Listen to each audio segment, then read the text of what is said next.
Hello there. We start off with the second class of the chapter Permutation and Combination. And in this class, we are going to discuss permutation, but one particular part of it, that is permutation concerning distinct objects. So there are two different parts where in one case we have distinct objects and in another case we have objects which may be similar as well. So we are starting off with the first part. Now, to begin with, what is permutation? Permutation is actually a synonym for the word arrangement. So when you are arranging something, so that is also called as you are doing a permutation. So now, to define permutation, as we are taking distinct objects here in this case, so permutation can be defined as if I am having a set of objects, distinct or not, means in general, then if I take all of them or some of them and if I arrange them in some particular order, then that is called a permutation. So this is a mathematical definition of permutation. Then to give a formula to it or to give a notation to it, if I am given n objects and if I am taking r objects out of them and if I am arranging it with no repetition allowed, this is very important.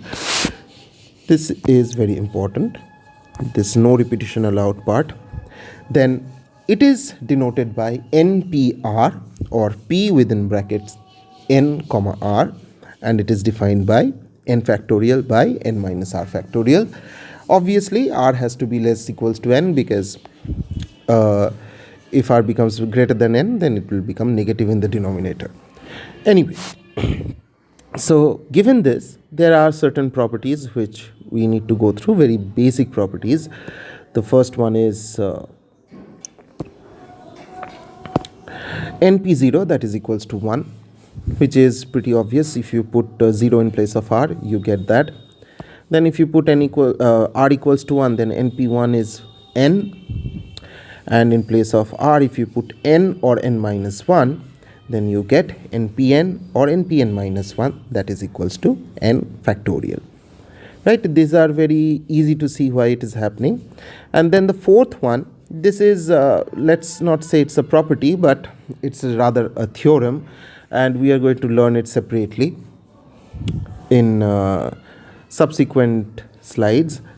So let us take few problems, basic problems based on the definition of permutation, and let us solve it. The first one, find the value of n if 3 times np4 is equals to 5 times n minus 1 p4.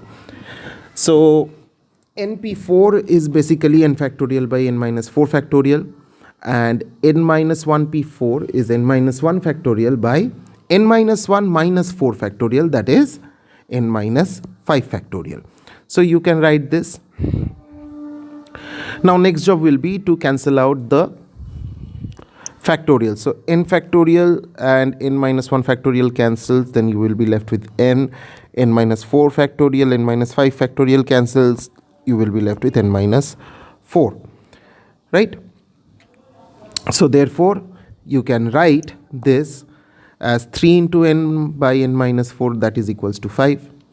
So if you just do the calculation, the value of n is 10. Right? Number 2, find the value of r if 5pr is equals to 2 times 6pr minus 1. So again, I just forgot to add animation, so please go through it.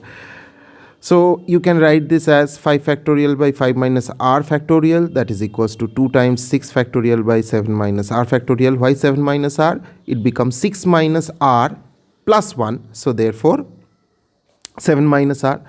Now 5 factorial and 6 factorial cancels, you get 6, and 5 minus r factorial and 7 minus r factorial cancels, you get 7 minus r into 6 minus r. Now take it on the other side. Now it is routine algebra. Just solve. You get a quadratic equation r square minus 13r plus 30 equals to 0. Solving it, I am getting r equals to 10 or 3, but if you just notice in the question given, r has to be less than 5, so therefore r can't be 10, so the value of r is 3, right?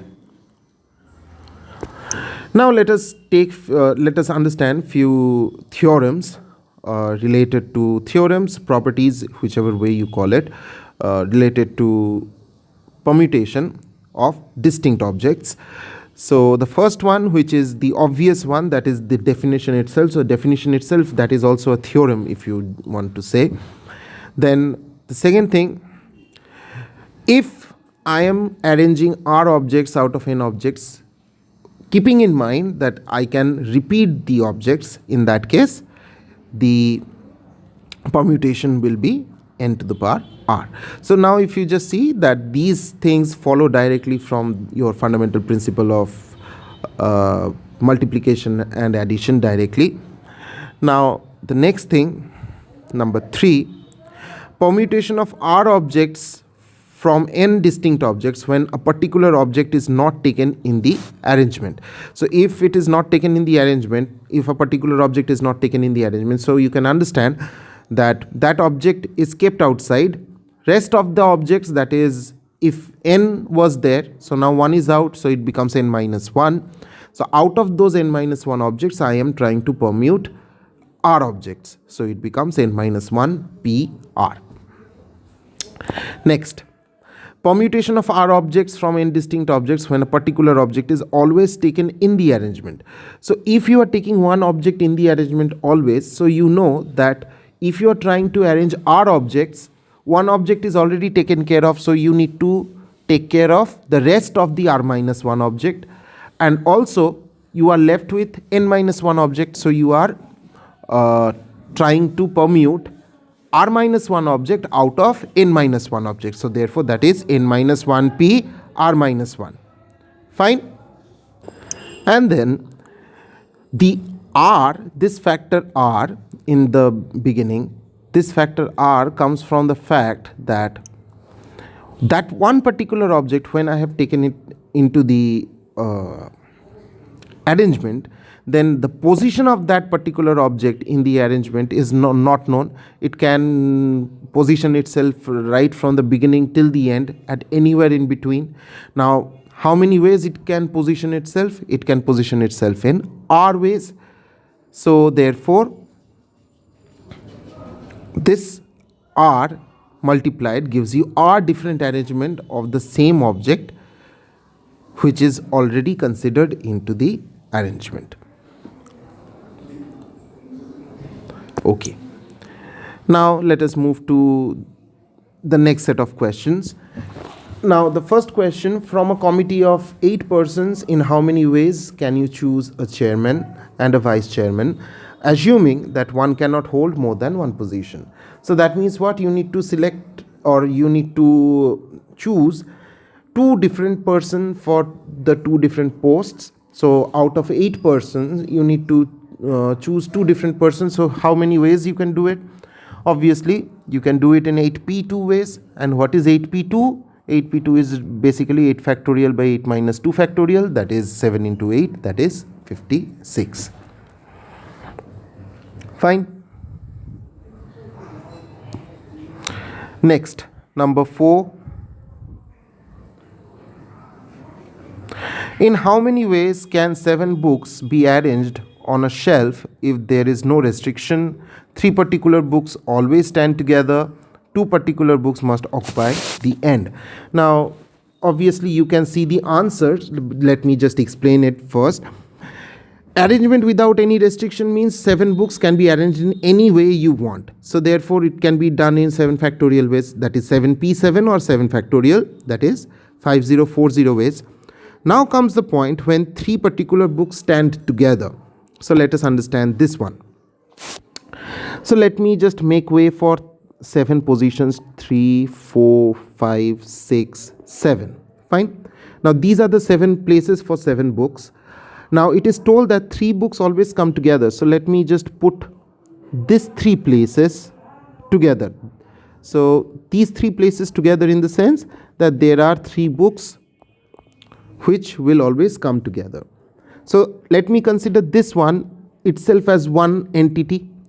So considering this one as one entity, and there are 4 more other places. So how many places I am trying to arrange? I am trying to arrange 5 places, right? So how many ways the 5 places can be arranged? In 5 factorial ways, right? Now these 3 books, they are also different. So therefore these 3 books can arrange within themselves in how many ways? They can arrange within themselves in 3 factorial ways. So therefore the total number of arrangements will be 3 factorial into 5 factorial, that is 720, right? The last one, 2 particular books must occupy the end. So 2 particular books must occupy the end. The same way, if I am making place for 7 books, so these 2 particular places will be occupied, right? So, and it is told that they must lie at the end all the time. So these 2 books are not shifting their position. So these 2 books are fixed. So rest of these 5 books will arrange themselves in how many ways? 5 factorial ways. But once again, these 2 books are different, so they can arrange themselves in 2 different ways or 2 factorial ways. So therefore the total number of arrangement in this case is 2 factorial into 5 factorial or 5 factorial into 2 factorial, that is 240. Clear?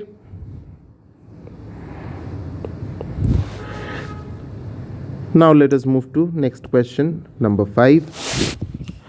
How many words beginning and ending with a consonant can be formed by using the letters of the word equation? Now obviously from here you need to find out which are the consonants. So there the consonants are Q, T and N. These are the consonants. Now you are trying to form words where it starts with a consonant and it ends with a consonant. So therefore 4, 5, 6, 7, 8. So the first position and the last position is fixed, and they are fixed by consonants. So how many ways I can fix those 2 positions? Obviously there are 3 consonants, out of which I am trying to fix 2 positions. So therefore it can be done in 3p 2 ways, right? Now rest of the letters will arrange themselves in between. And how many letters are left? There are 6 letters left, so they can arrange themselves in 6 factorial way or 6p 6 way, whichever way you want to write. So therefore the answer is 3p2 into 6 factorial. So whatever the value is, and probably the value is 4320, right?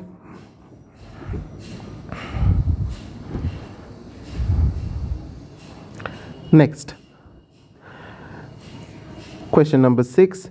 Now let me tell you one thing, that I haven't written much statement here because I was in a hurry preparing this class.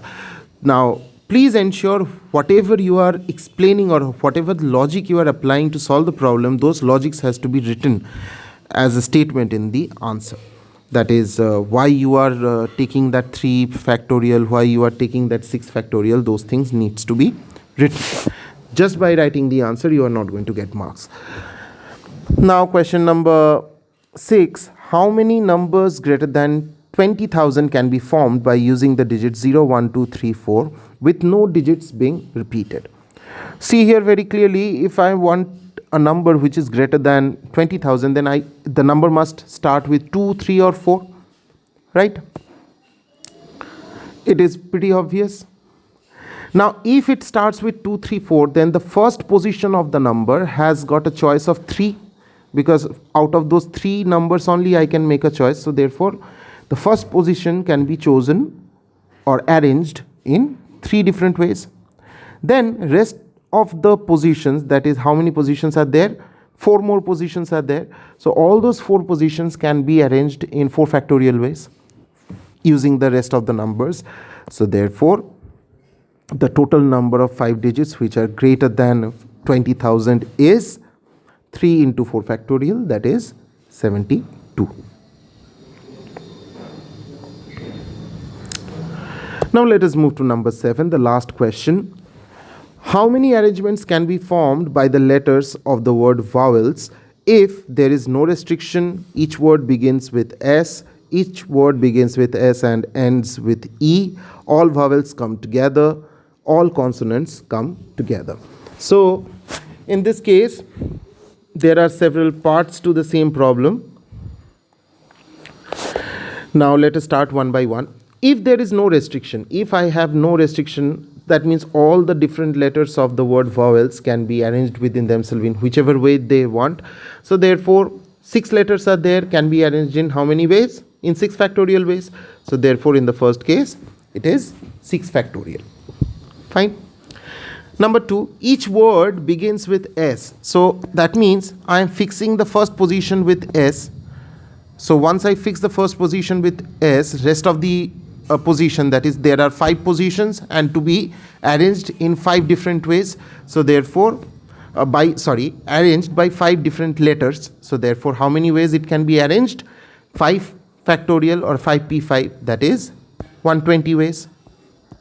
So there are 120 different words that can begin with the letter S. Next is it begins with S and ends with E. So what I am doing, I am fixing 2 positions, first and the last position, and then how many letters are left? 4 letters are left. So all those 4 letters, they can arrange within themselves in 4 factorial ways. So therefore the total number of words, that will be 4 factorial. Right? Then comes all vowels coming together. Now let us see how it happens. All vowels coming together. Now vowels, there are how many vowels? 2 vowels are there. So let us say O and E. I am fixing the position of these 2 vowels, and then how many positions are left?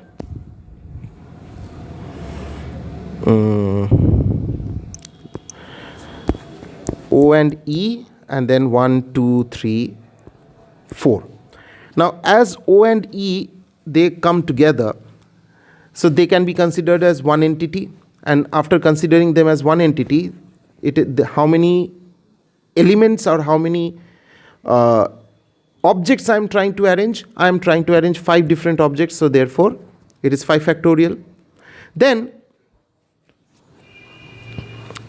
these 2 objects can arrange within themselves in 2 factorial ways. So therefore it is 5 factorial into 2 factorial. So that is this. And then finally the last one, all consonants come together. Now be very careful. How many consonants are there? There are 4 consonants. So V, W, L and S. So let us consider this whole as one thing. So there are 2 more positions left. Now these 2 positions to be filled by rest of the letters. Now in total there are how many positions? There are 3 positions to be arranged. So that is 3 factorial ways.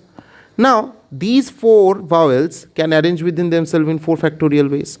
So therefore it is 3 factorial into 4 factorial. So this gives us a good idea that it really need not mean that if all vowels come together, it really need not mean that all consonants are coming together. So these 2 are not synonymous. They are different things. Right? So that's it. That is our class. We will come back with the second part of permutation in the next class. And as always, if you have any doubt, please get it clarified. Thank you.